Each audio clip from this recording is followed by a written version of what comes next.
पेश है आपके सामने रील्स वाली बहू।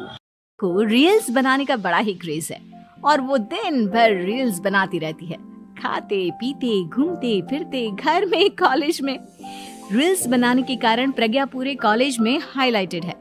जहां उसकी रील्स सभी को पसंद आते हैं, वहीं मनीषा चिंता में डूबी रहती है। एक रोज जब खाते हुए प्रज्ञा रील्स बना रही होती है, तब मनीषा कहती है, 1 मिनट भी चैन नहीं है इस लड़की को।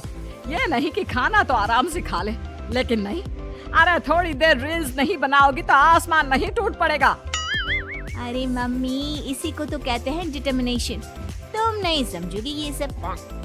भगवान, इस लड़की को सद्बुद्धि दे। जब देखो तब टेढ़ा बाका मुंह बनाती रहती है।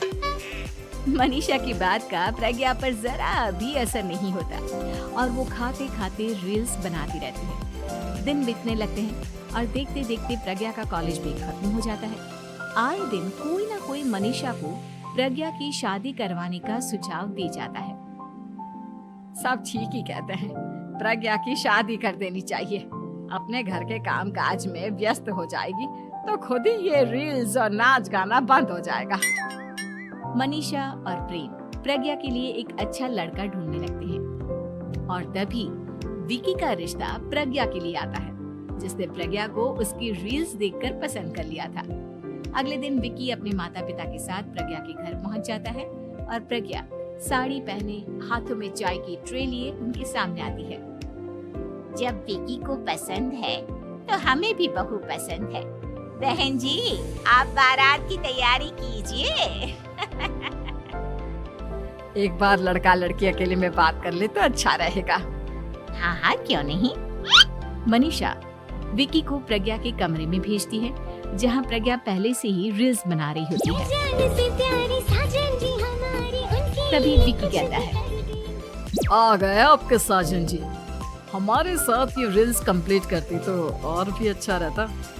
अच्छा जी, अब आ ही गए हैं तो बना ही लेती हूँ आपके साथ। दोनों मिलकर रील्स बनाते हैं। जब वी मीट और तुरंत पोस्ट भी कर देते हैं। फिर विकी कहता है, जब आप साड़ी में चाय लेकर आए तब मुझे लगा कि कहीं मैं गलत घर में तो नहीं आ गया। अब सही है।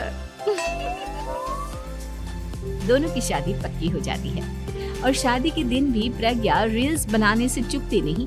यहाँ तक कि बारात के समय भी नाचते हुए रील्स बनाती है। सभी लोग प्रज्ञा की तारीफ के फूल बांध देते हैं और प्रज्ञा नाचती गाती अपने ससुराल चली जाती है। सब कुछ अच्छा चल रहा होता है। प्रज्ञा यहाँ भी दिन भर हर चीज की रील्स बनाती रहती है। लेकिन कुछ दिनों के बाद जब सुनीता कहती है, बहू, ये रील्स के साथ साथ कुछ काम भी कर लिया करो। वैसे तुझे और क्या क्या बनाना आता है? मम्मी जी, वैसे तो सब कहते हैं कि मैं सब कुछ अच्छा बनाती हूँ, लेकिन मुझे लगता है कि मैं मैगी अच्छा बना लेती हूँ। हाँ, कॉफी भी अच्छा बना लेती हूँ और मुंह तो सबसे अच्छा बना लेती हूँ। हैं? अच्छा अच्छा। सुनीता अपना माथा पकड़ लेती है और कहती है, बहू, कुछ खाना बनाना भी सीख लेती।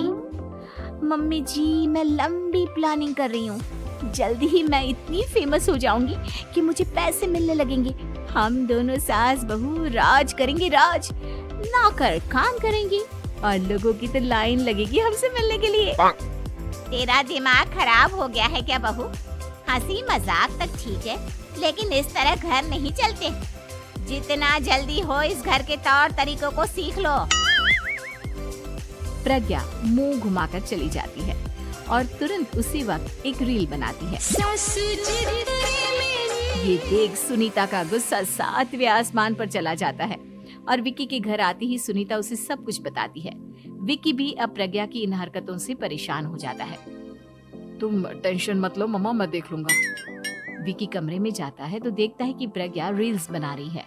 विकी बड़े ही प्यार से प्रज्ञा से कहता है, प्रज्ञा, इन सब के लिए मैं तुम्हें मना नहीं कर रहा हूँ, लेकिन फिर भी हर वक्त तो ये अच्छा नहीं लगता ना।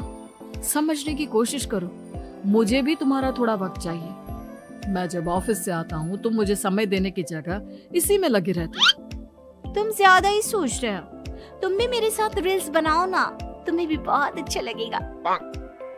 तुम्हें इज्जत से कोई बात समझ में नहीं आती क्या? दिमाग खराब हो गया है तुम्हारा इस चकाचौंध से। अगर तुमने अपना रवैया नहीं बदला तो मैं तुमसे दूर चला जाऊंगा। तुम ही रिश्ता लेकर आए थे, मुझे लड़कों की कमी नहीं थी और ना आज है। विकी दरवाजा पटककर चला जाता है। धीरे धीरे विकी प्रज्ञा से दूर होता जाता है। एक रोज मनीषा प्रज्ञा के ससुराल उससे मिलने जाती है। तब सुनीता उससे कहती है, बहन जी अब आई हैं तो कुछ दिन यहाँ रहकर जाइएगा, आप ही का घर है।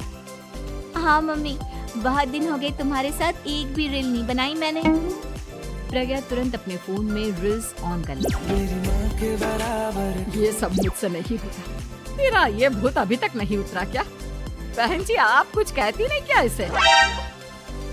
जब आप ही कुछ नहीं कर पाई तो मैं कर ही क्या सकती हूँ, सास तो वैसी ही बदनाम है। शाम को घर की लाइट चली जाती है और मनीषा प्रज्ञा से कहती है, मेरे घुटनों में बहुत दर्द हो रहा है, तू लाइट का कुछ इंतजाम करना बेटा। अच्छा कैंडल जला देती हूँ मम्मा। प्रज्ञा गाते हुए कैंडल जलाती है और खिड़की के पर्दे के पास रख देती है। मनीषा जिसे बहुत दर्द हो रहा है वो सो जाती है और प्रज्ञा हमेशा की तरह अपने रील्स में लग जाती है। उधर कैंडल की वजह से पर्दा आग पकड़ लेता है और मनीषा के कमरे में आग लग जाती है। बचाओ, कोई है बचाओ। सभी भागते हैं और विकी कमरे की आग बुझाने में लग जाता है, लेकिन तब तक मनीषा आधी जल चुकी थी। मनीषा की हालत देख प्रज्ञा रोने लगती है। विकी मनीषा को तुरंत हॉस्पिटल ले जाता है और उसे एडमिट कराता है। विकी प्रज्ञा से कहता है, देख लिया ना, तुम्हारे इस नाच गाने की वजह से आज तुम्हारी माँ की जान जाते जाते रह गई। अब पता नहीं तुम और क्या चाहती हो। उधर डॉक्टर कहते हैं, इनकी हालत बहुत नाजुक है, आधे से ज्यादा जल चुकी है। प्रज्ञा रोती हुई मंदिर में जाती है और भगवान के आगे जाकर कहती है, भगवान मेरी माँ को ठीक कर दो, मैं कसम खाती हूँ हाथ से ये रील्स बनाना छोड़ दूंगी, बस मुझे मेरी माँ वापस मिल जाए। 2 दिन बीत जाते हैं और मनीषा खतरे से बाहर आ जाती है। पेशेंट अब ठीक है, आप लोग उनसे मिल सकते हो। सब कोई मनीषा से मिलता है और प्रज्ञा सबके सामने अपना फोन तोड़ देती है। मुझे माफ कर दो मम्मा, मैंने तुम लोगों की बातों को नजरअंदाज किया। बेटा कोई भी चीज जरूरत से ज्यादा खराब है। मैंने तुम्हें रील्स बनाने से कभी मना नहीं किया, लेकिन हर वक्त एक ही चीज तो सही नहीं है। मैं समझ गई हूँ मम्मा, आई एम सॉरी।